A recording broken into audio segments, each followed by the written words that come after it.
Is it possible to cancel and get a full refund for what I paid for? What are the drawbacks? What are my rights in this? Is this under Maceda law? This is the most sensitive question ever during the pandemic.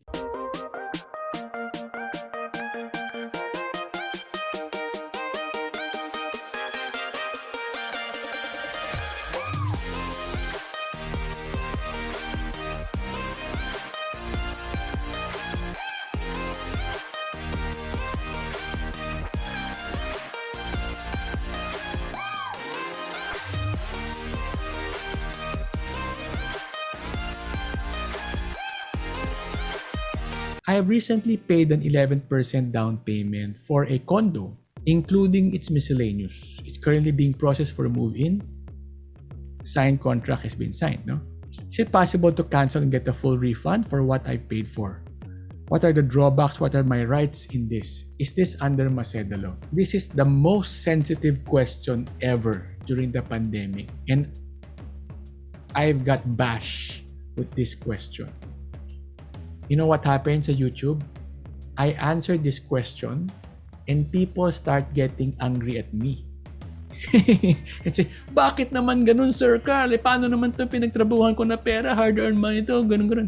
Sabi ko, don't get angry at me. I'm not your enemy. Your enemy is your developer or whoever. But the right answer, guys, is, okay, masakit tong sagot ko na to, but I need to share it with you guys kasi we don't want to have the victim mindset. We don't want to blaming mindset. If you buy a product, baliktarin natin guys. I mean just for business point of view. If you are the businessman and you are selling product, binenta mo na, di ba? And then people come to you and say, ayoko na tong produkto na to. Pwede ko ba ibalik? Can I get a refund? What do you say? Hindi na pwede, sir, kasi nabili mo na eh. At nang bayad na ako ng mga taxes or whatever, di ba? Talaga, there's a cost in that transaction. So, the short answer is, if you cancel on a property, there's a very big chance that you will not get anything in return. Maceda law is quite complicated at some point. I think the Maceda law, don't bash me guys, don't bash me, I'm not a lawyer, but business point of view,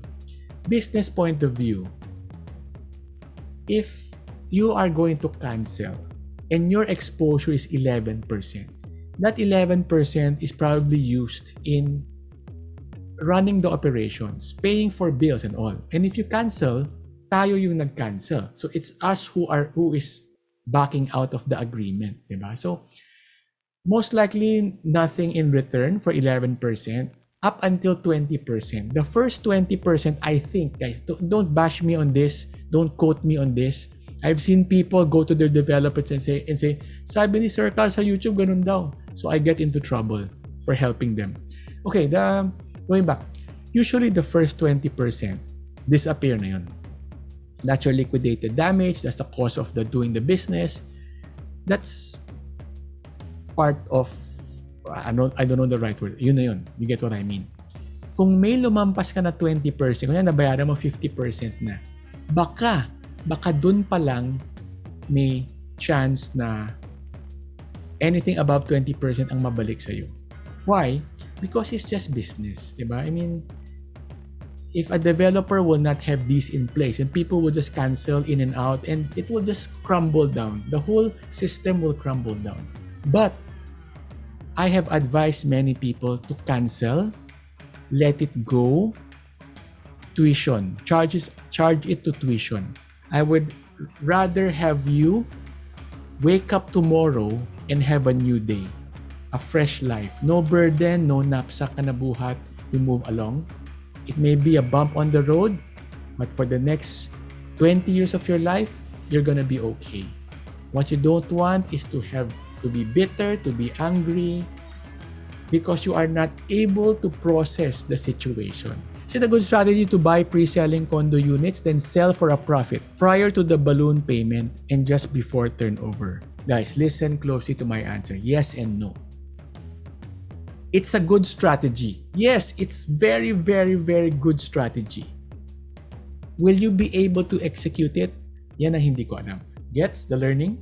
If it was me, I will enter it with the expectation na kung hindi ko mabenta by the time na mag-turnover yan, because walang buyer willing to take at my price, then you will have to have a plan B and plan C how you're gonna exit. Because you cannot control the market, right? But it's a good financial model. Have we done it? Yes. But it was during the POGO time. First, have we done it successfully? Yes. The property has to be good. It has to be limited supply. It has to have the right entry point ng price.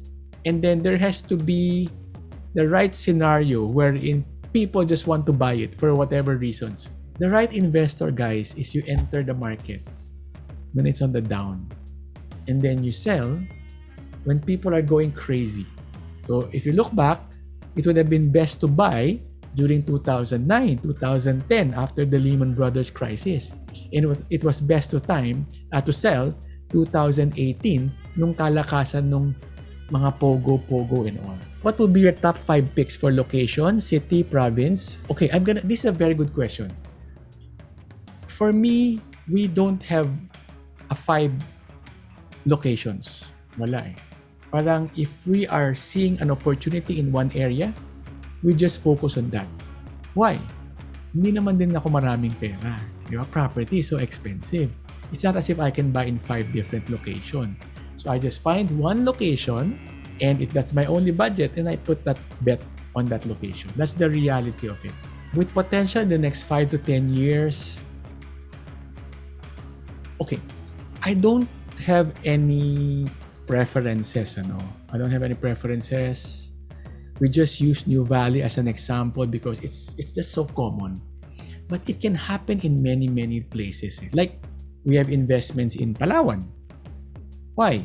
Because we analyze it na parang, it will be good to buy something there. We bought something 5 years ago. Is it happening na now? Not yet. So, nothing happened. Are the roads there? Nung sa binili namin, wala pa rin. So, wala pa. So, waiting na naman. No hard feelings, di ba? Will it happen maybe in 20 years? Maybe. But that's the bet already. You put your money there, just leave it there. We also have bet in Bataan. Why Bataan? Wala naman kaming preference why Bataan, but there was one time, a family friend reach out to us and say, Sir Carl, gusto mo ba bilhin to? Binibenta ng kamag-anak ko. I said, wala naman ako alam sa area. But can you tell me about the area? So we studied it, we researched it, and we saw that there's a potential. We saw that DPWH is doing some road works there. We saw that there's a Vista Mall being opened there. So we saw the potential. So when we look at the property, parang okay naman. So we made our bet. If you are tiga Cotabato, you're tiga Sulu, there's also opportunity in that area. And you can bet on it. If you need help, definitely, that's why there's my private coaching. You can get me for 1 hour and we can analyze it together. It comes with a fee, pero I think bawi naman din kasi whatever, it's only 10,000. Medyo mahal if you look at it, but if you're buying a property tapos tama yung bili mo, edi bawi na. Or if you're buying a properties, mali yung nabili mo, bawi na rin. For newbies with smaller budget, pre-selling or ready for rent, if you are a newbie with a smaller budget, you are also aiming for a smaller return. So okay lang naman, that's just reality. Nothing bad, but that's the reality of it. And if you're buying mga studio, minsan may possibility na marami ding supply. So it's difficult, no? But of course, lahat naman tayo nagsimula dyan. One of our early properties was a studio in the Columns at Legazpi Village. Columns in Makati. Value today, maybe 5.5 million. Purchase before, 2.8 million. Rental income, 30 to 35. So pretty good, no? Pretty good. Pre-selling will give you the installment. Ready for rent? Okay din eh. Okay din. If you have, let's say, if you have a 1.5 million, kunwari, at may binenta sa'yo na 1.5 million, go. And if you analyze it, it looks good, pwede rin. Go for it din. Is there a particular term that you like? If you ask me, I like yung may balloon sa dulo. Yung may big balloon. Around 50% is a sweet spot. Remember last time, 50% sa dulo. If you're more advanced, it can go 80%, 70% sa dulo. But for a general public, 50-50. I like something na may dulo. I don't like straight installment kasi mataas yung monthly. I like a balloon at the end which you can bank loan. Who is part of your team? Definitely, just like any business. Alam mo, I get so many questions about this. Sir Carl, they ask me legal questions. And I say, I'm not a lawyer. They ask me about taxes. And I said, I'm not an accountant. It's just like asking the owner of a restaurant, paano niya niluto yung chicken cordon bleu? Or if you ask the owner of the restaurant, how many tablespoons of toyo do you put in this meal? The owner will say, I don't know. You ask my chef. So definitely, you will always have a team down the road. Who are part of your team? Contractors, accountant, lawyer, your handyman, your big contractor, your small contractor, your electrician, your aluminum and glass guy, your pintor, your mason, your welder. You will have all of them in your phone book. And as you develop your team, make sure they're happy to work with you. Pag nag-text ka, happy sila. They're motivated, and that's how you grow your team. And you will have your admin, your secretary to manage your rentals. If you open a restaurant, a fairly good size, the owner will definitely hire a chef. The owner will hire a manager. The owner will hire a waiter. The owner will not be the one to personally serve the dishes, di ba? Ganon din sa real estate. What's your take in investing in Pansol Resort? I don't have an idea about Pansol Resort, but this is how I will analyze it. What market segment are you targeting? Because the high end and the working class will have different mindset and they will have different expectations, diba? The high end, maybe they're more orderly when they go to your resort, but they will have higher demands. The more working class, they will be the karaoke type. They will be drinking, smoking, they'll be a bit rowdy. If you are okay with that business, then go for it. Ako, I don't go for that business. And I don't want to be liable for anybody drinking, being rowdy, and eventually drowning.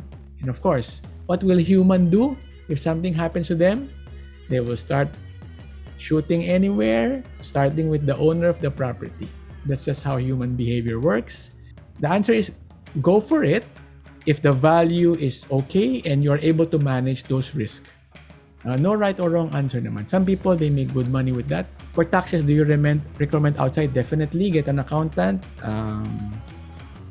because they are an expert with what they do. Hopefully, you reach a point wherein it's significant enough to pay for the accountant. If it's not significant enough, ganoon lang naman guys eh. Kung marami ka ng money, then you can exchange your money for time. Kung konti lang yung pera mo, no choice. Pag-aralan mo na lang sa internet how you can file for your accountant. That's really how it works. Some people, they value their money. That's why tipid-tipid sila. They don't want to hire anybody. I will just learn everything myself. It's okay.